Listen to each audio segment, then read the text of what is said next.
This was your house.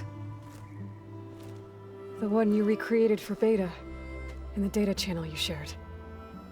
How perceptive of you. Please, this way. After everything your people have done, you think I'm just gonna sit down and have a chat with you? They're not my people. They never were, and especially not now. You shot off into space with them, and lived with them for 1,000 years before coming back. So what made you suddenly turn on them? Quite simply, this. My old focus. You repaired it? But that means you've seen Incredible things. What you've accomplished in 2 decades of life.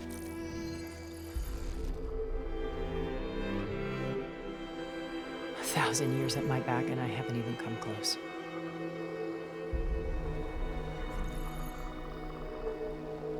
I'm sorry if I invaded your privacy, but I had to.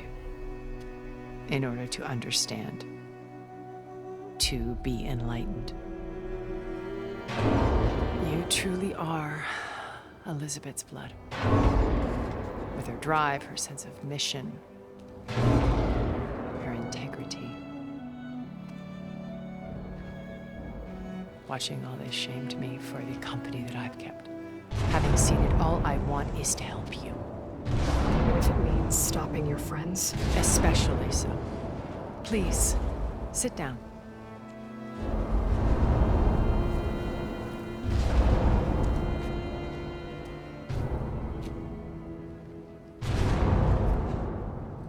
There. That's better. Now, we must recover Beta and Gaia at all costs. By now, you must know that Gerard intends to use Gaia to reboot the Earth's biosphere. Remaking this world to specifications that would only suit us immortals. This process will kill every living thing on the planet. He calls it a clean install. Not if I stop him first. Not if we do. And once he and the others are gone, we can work together to fulfill Elizabeth's dream. I'm sure Beta told you that there's a build of the Apollo database on board our ship. A complete collection of human knowledge. With that and Gaia, we could do everything Elizabeth wanted. Heal the biosphere, educate the people of this world, uplift them. Create the world she imagined. Let's not get ahead of ourselves. From what I've seen, your friends are invincible. I do wish you would stop calling them my friends. And they're not invincible. In fact, a friend of yours has found a way to defeat them. Silence. Oh, he's been a busy bee, building an army powerful enough to crash through Gerard's precious base. Regala and her rebels. Even now, she's preparing a final march on the Tanakh, the capital. When she wins, she'll have the entire tribe under her control. Hundreds of warriors and machines to throw at the base. She's been duped. They'll all perish, of course. But it should be enough to break Gerard's defenses and allow Silence to kill him. Along with all the others. Using the new weapon he's developed. Yes, he's found a way to circumvent our shields. Truly an exceptional man. He's planned for everything. Except you and me. You see, while his army is battering down Gerard's doors, you and I will sneak in through a back way. One that only I know about. While Silence and my friends are busy battling each other, we'll take back Beta and Gaia.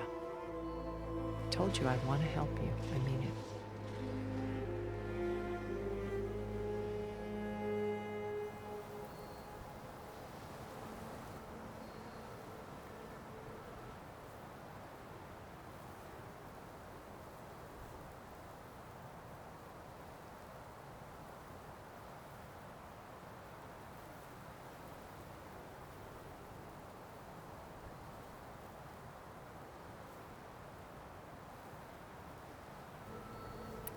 You said Beta is not in urgent danger, so what are the Zeniths doing to her? Putting her to work. Merging Hephaestus with Gaia. A difficult, time-consuming task, as I'm sure you know. They will compel her if need be. But her life is not in danger. She's the only one who can do it. Because you people made her to be nothing but a tool. Gerard's idea, not mine. They always viewed me with suspicion when I attempted any form of kindness towards her. That's why I created the data channel. A virtual place where we could speak in peace.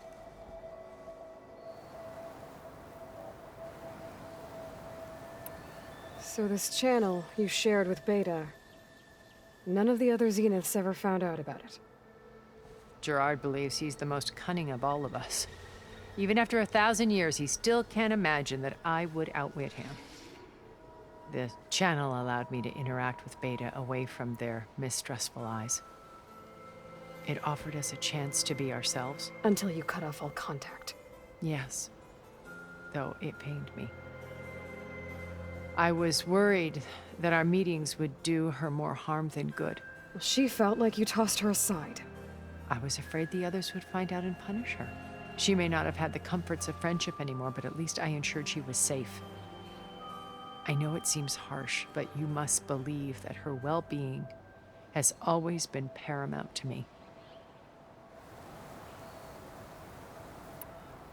Why did you make the data channel look like this place? I built this house as a shelter to weather any storm. A safe place. Not just for me, but for the art stored below.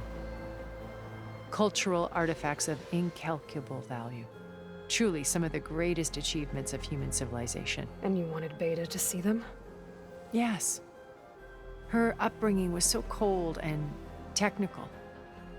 I thought if she could experience Vermeer and Rembrandt, it would bring something else into her life. A heritage every bit as valuable as the scientific and technical data being drummed into her. I'm sorry I had to cut off contact, but I'll never regret sharing this house with her. She needed its shelter even more than I did. Beta told me your colony was destroyed. That you came back to Earth because you had nowhere else to go. It's true. After we reached our destination, a planet in the Sirius star system, we spent decades building a new home. The physical constraints of Earth, the boundaries of mortality, gone. To think of what we could have done with it. It might have been a utopia. Instead, we stagnated, absorbed in effortless comforts and virtual realities. It took a cataclysm to finally yank us out of our stupor. What happened? A massive geological event. We knew of instabilities in the planet core, but we underestimated them. By the time the collapse was upon us, it was too late to stop it. Only a few of us made it to the ship in time. We set course for Earth, the only safe harbor left to us. Which you decided to make unsafe for anyone else. Not me. Gerard. He believes it's better to wipe the canvas clean than work around the smudges. No more primitive tribes, no more combat machines, only a blank slate to do with as he pleases. But we will stop him. All we have to do is get into that base.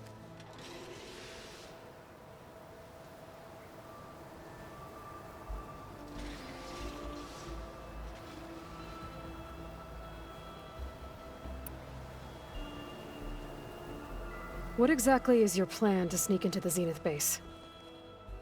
We will make use of a lesson I learned from an early age. Always know your exits. In this case, a place where Gerard's new construction meets the ancient foundation, a passage that only I can access. When Silence flings his army at the base, we will enter through this back door, bypassing most of the fighting. The distraction will provide us with a window in which to rescue Beta and Gaia.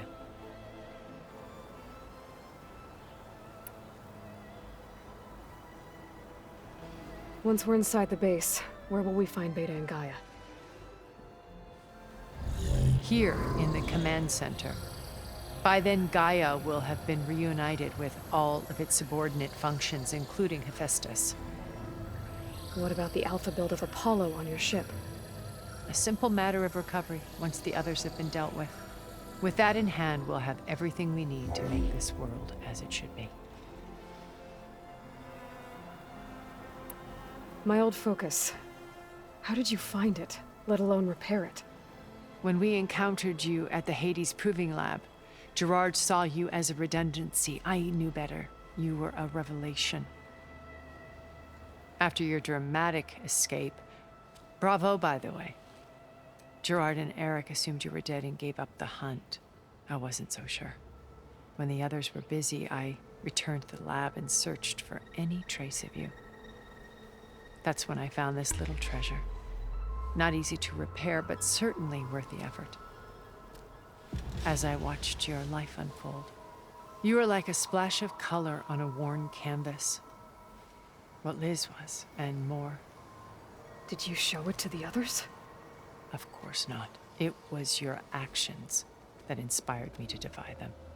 It's worth noting that if I hadn't found it and watched its contents, I wouldn't have known to save you at the cauldron. You'd be dead. So I should be grateful? If you like.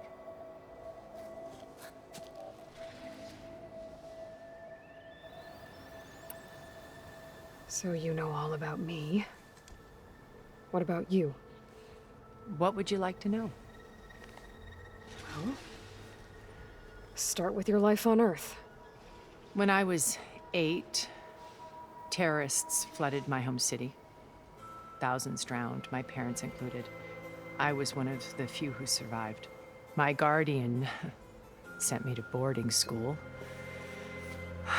Among my peers, I was the strange girl, the orphan to be avoided. All because of circumstances beyond my control. Oh. So we're a lot alike, huh? Aren't we? You were an outcast. But you didn't let that stop you from getting what you needed. Neither did I. I climbed my way out of desolation and used my wits to build a fortune.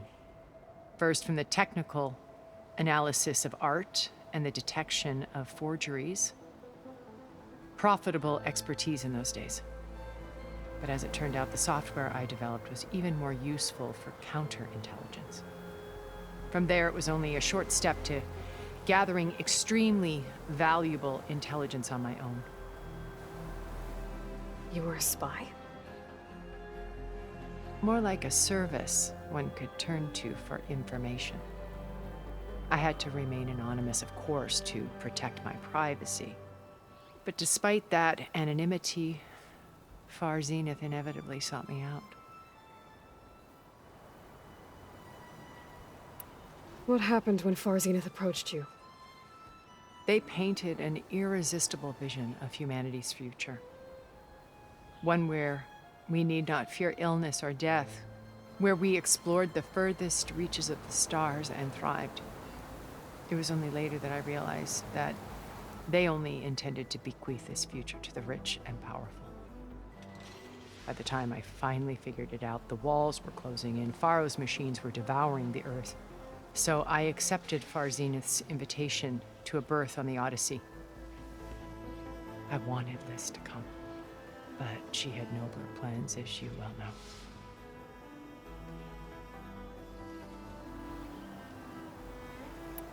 So you didn't know the other Zeniths were monsters until it was too late? I knew some of them were, certainly. It wasn't until we were off-planet that I understood the true scope of their greed.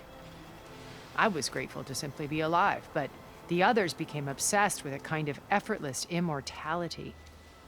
They built a colony where machines serviced their every need, where any memory or fantasy could be endlessly savored in virtual reality. It wasn't life.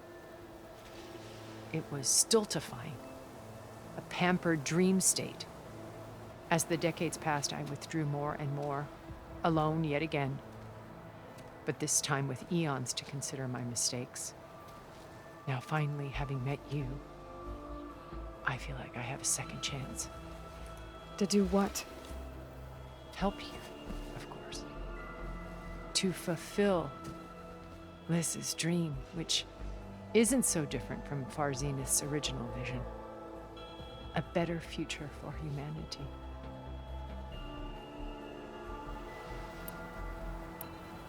How do you know about Silence's plan? He isn't the only one adept at spyware. You hacked his focus? No, he's too careful for that. But his subordinates?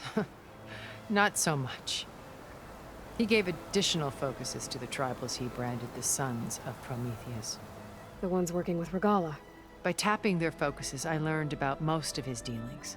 The distribution of override technology, the arming of Tanakh rebels, and the secret pact with Regala to attack Gerard's base. But how did he come up with a weapon that can take down your shields? That's the one thing I haven't been able to figure out, but however he did it, I'm quite certain it will work. With it in the Tanakh army, victory seems to be within his grasp. Such a shame he'll be disappointed. Regala's only interested in killing Hekarro and waging war on the Karja. What does she have to gain by attacking Zenith? It's the price she must pay for her war. Without the ability to override machines, her little rebellion would have languished in the desert. So she trades with the Sons of Prometheus. Machines to help her overthrow Hekarro. In exchange for an assault on the base. Pride has deluded her into thinking she can actually survive such a battle. And all without ever knowing who the Sons of Prometheus really answer to. Yet for all of Silence's brilliance, still he underestimates you. That blind spot is what will allow us to take Beta and Gaia right out from under him. While hundreds of Tanakh are cut down outside. So you knew Elizabeth. What was she like? Liz was everything she was. I see in you. And more. Your ingenuity, your determination, your moral compass. You've managed to distill her greatest qualities and make them your own. I'm not asking about me. Tell me about Elizabeth. What was she really like? The honest answer is that I don't actually know. For all the time that I spent with her, she always kept a part of herself locked away. It was like that from the moment we met.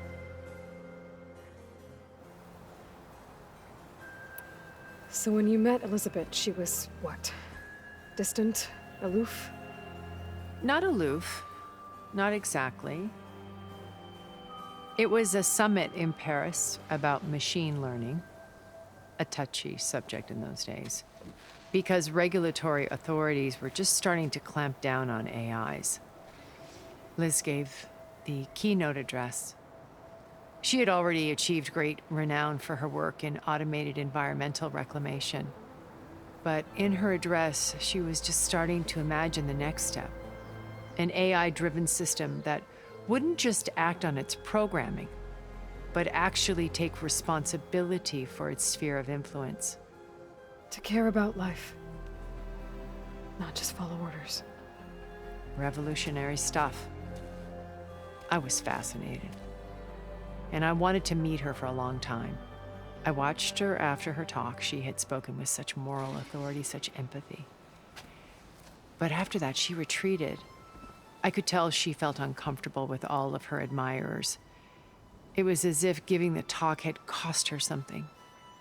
I didn't want to be a pest, so I planned my approach carefully.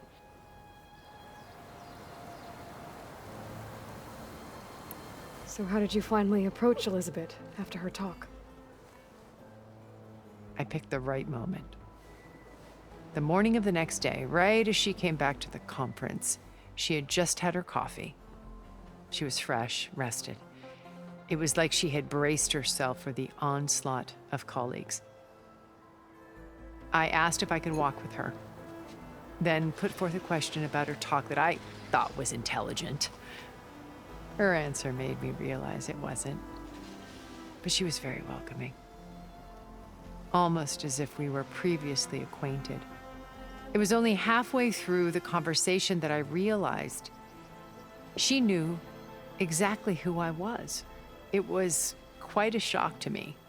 My business was trafficking in secrets, and I took great pains to protect my anonymity. So that was Liz, perpetually one step ahead. I came to view our meeting as a metaphor for our friendship. She always seemed to know me far better than I knew her. I guess I know the feeling.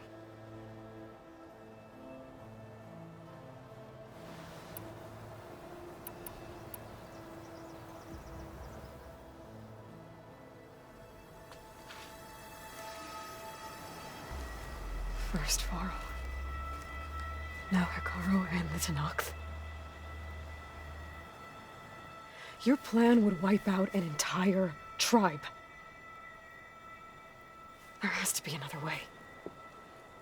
We are in an admittedly desperate situation, but I assure you there isn't. Remember Zero Dawn. Elizabeth's sacrifice. Sometimes many have to die for a new world to grow. If it looks impossible, look deeper. Wait. The data channel. It still exists, doesn't it? I need you to open it. Let me talk to Beta. Impossible. We might be detected. It's worth the risk. There is another way, one where the Tenakth survive. But we won't. If the others... If you want to help, open it.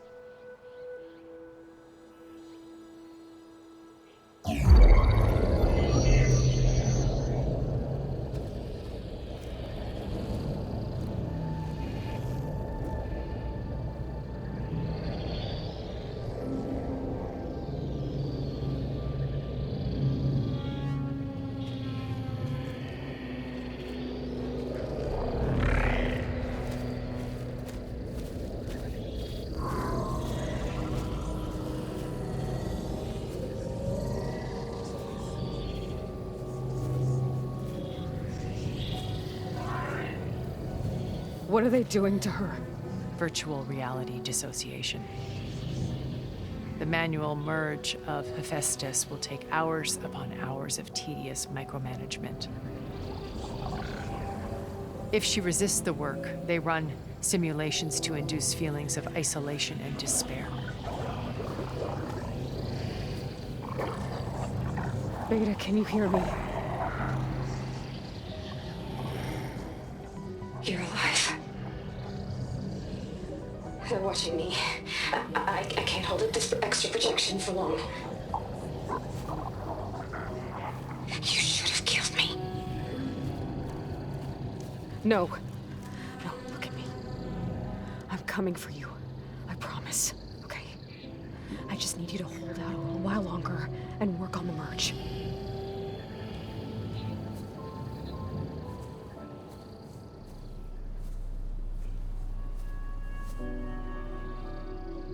Then I think it can be done. I'll contact again when it's time. Can you hold on? As long as I know you're coming for me, I can endure anything.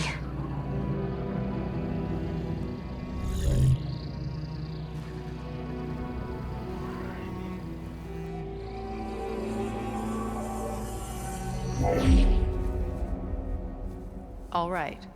I did as you asked. Now I think you need to tell me what you're planning. I'm going to take Silent's army away.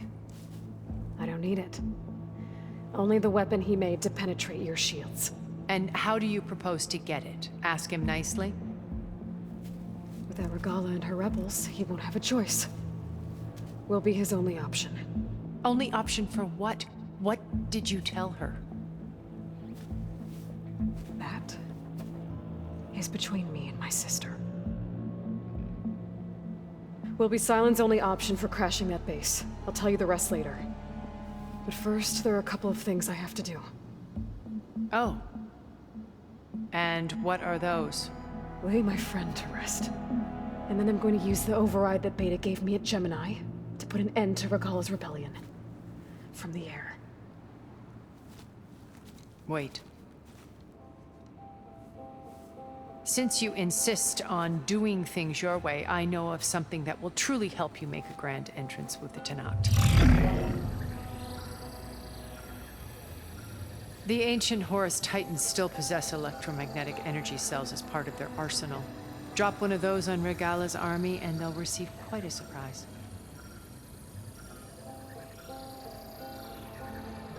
So go, do what you must. I'll come to your base if you manage to bring silence to the table. Not if. When.